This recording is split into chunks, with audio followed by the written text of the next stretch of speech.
Next week, the House Oversight Committee members are set to undergo a classified briefing on unidentified anomalous phenomena, UAP, also known as UFOs. That's according to Axios. The exclusive briefing for committee members scheduled for January 12th and will take place in the Office of House Security, according to information from two sources familiar with the situation, and a notice reviewed by Axios.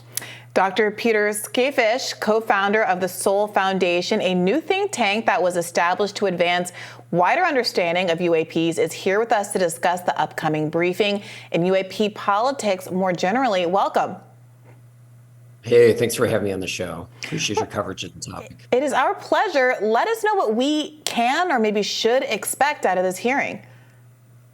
Well, I don't think you should expect fireworks out of this hearing, and I don't think you should expect much in the way of a disclosure from Congress about this hearing.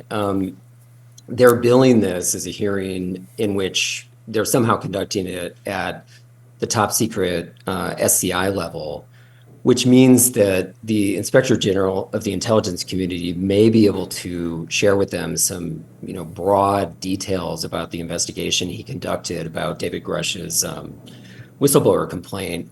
But there's an important thing to understand that I don't think is getting covered in the reporting on this.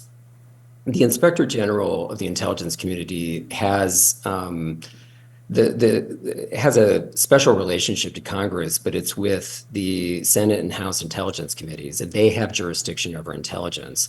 So the House Oversight Committee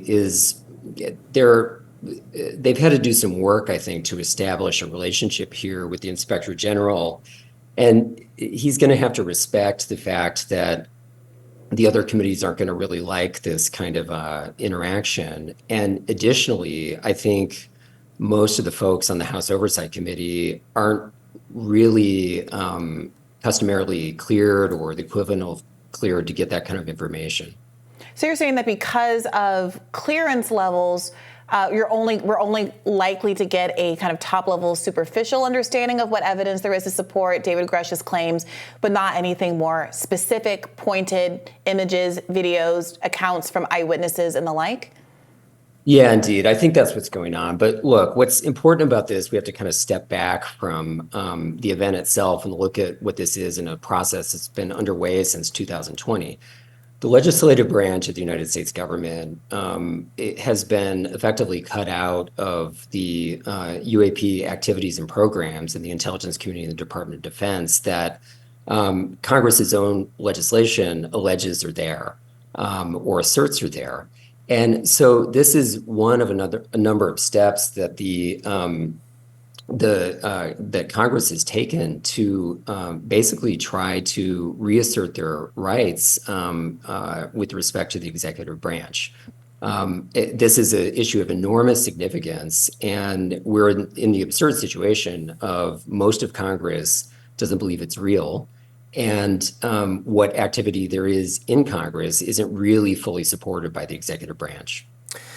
Right. I mean, the showdown between the legislative branch and the executive branch, on a number of subjects. We talk about this with respect to foreign policy a lot. Our Constitution actually gives the legislative powers to the legislative branch, the decision-making powers, and then the executive is supposed to just carry out those powers. But as our system has kind of evolved over the last 200 years, the executive has tremendous power actually to both propose and then implement policy, which is very frustrating for those of us who want the kind of accountability and the more democratic aspects of the legislature, at least on paper, to take hold so that the American people can understand a lot of this information, which we're now hearing from these numbers of whistleblowers.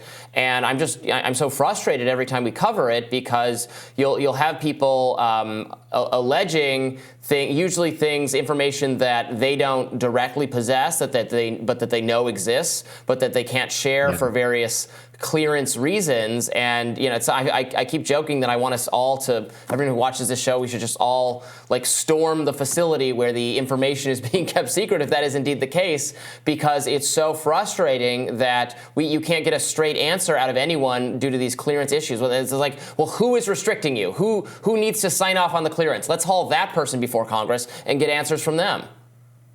Yeah, exactly. Well, one thing I can say about that, I'll say two things. The first is that given that I've been working on this professionally for 2 years now, I've had a lot of conversations with people from the intelligence community and other parts of federal government who have worked on this on the acknowledged programs on UAP since 2008, but even some people that I suspect worked on the unacknowledged programs that we believe are there.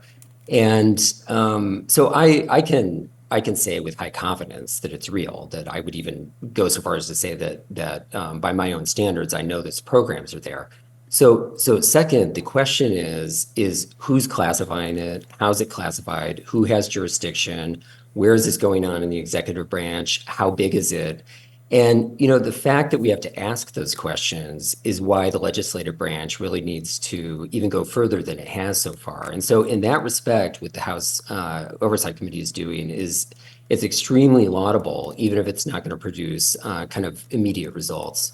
Yeah, can you speak to the efforts by particularly Representative Tim Burchett, Representative Anna Paulina Luna, a couple other members of the GOP, and there's some Democrats as well, have talked a lot about this in the media in recent months, which I also appreciate. But it sounds like what you're saying is that they don't have it's not going to result in these massive disclosures that we need. Well, it may over time result in those disclosures, but even if they were somehow given everything that is in that whistleblower complaint, I have a pretty good sense of the kind of information that's there. They're not going to be able to disclose that to the public. I mean, I know Timothy Burchett is the kind of person that would maybe go right to the limit, but still that's going to be highly sensitive information according to everything I know about this, it's much more about the process right now and where it leads. And what I'll also say is that they have rightly engaged in kind of some immediate democratic activity on this, in the sense of this is kind of popular democracy at work, where they don't have the jurisdiction, but they're doing it anyway. And they've listened to Dave Grush. They understand that's credible. They understand he's telling the truth. And so they've just gone ahead and done it. But parallel with them, there's a lot of work taking place in the Senate, particularly on the Senate Select Committee on Intelligence and the Senate Armed Services Committee.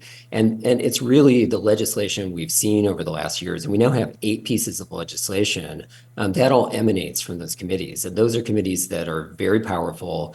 And the members of those committees and their staff they're professionals, and very select professionals, at vetting intelligence and determining when they're being given enough of it or when they're being deceived. So we can have high confidence about that legislation.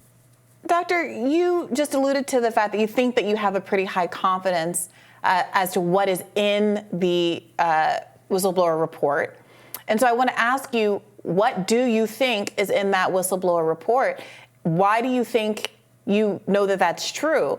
And why do you believe that information, like how did you come to know that information, and why aren't you or others who are also aware of that information able to make those specifics more public? Well, let me clarify. I don't know the content of the complaint in terms of, let's say, program names or budgetary details or military bases or personnel that are witting. But we understand from Dave Grush that kind of information is there. And no one can do much with that until the complaint itself is somehow made more available to the public. The information in the complaint is made more available to Congress and the public. It's been available to the Senate for a long time now, so that information is there, but it's highly classified. If someone was in the position to have that information, it'd be basically completely illegal. I want to go to disclose it. I want to go back to your initial question about what is there, or how we might describe it. I really believe that is kind of like the Pentagon Papers, maybe not in terms of volume, but in terms of significance, and that it was, except that it was done through a legal process, which means that we're not going to get access to it. To get access to that kind of information, Congress really needs to investigate, and there needs to be a congressional investigation akin to the one in the 1970s that was done of the intelligence community, the Church Committee, which established legislative oversight over the executive branch or over the intelligence community.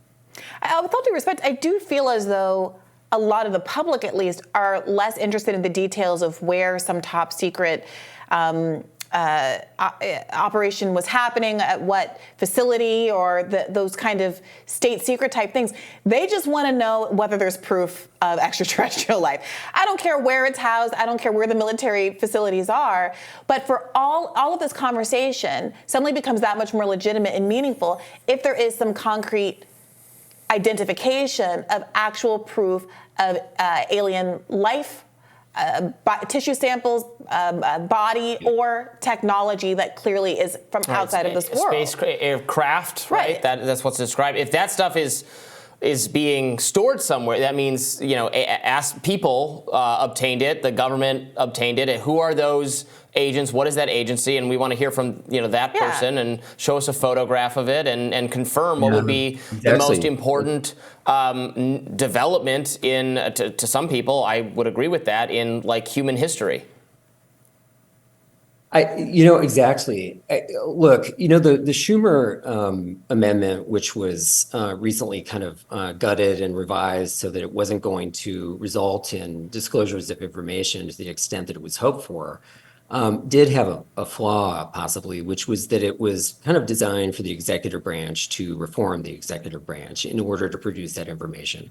I think Congress needs to do this, and Congress could do this in various ways. By basically forcing the hand of the agencies that probably have jurisdiction over this and just saying, probably by law, we deserve to be broadly informed, not just the committees, and you have to find a way to declassify some things and bring it to us. And we mean business with a very simple law that says all of Congress needs to know.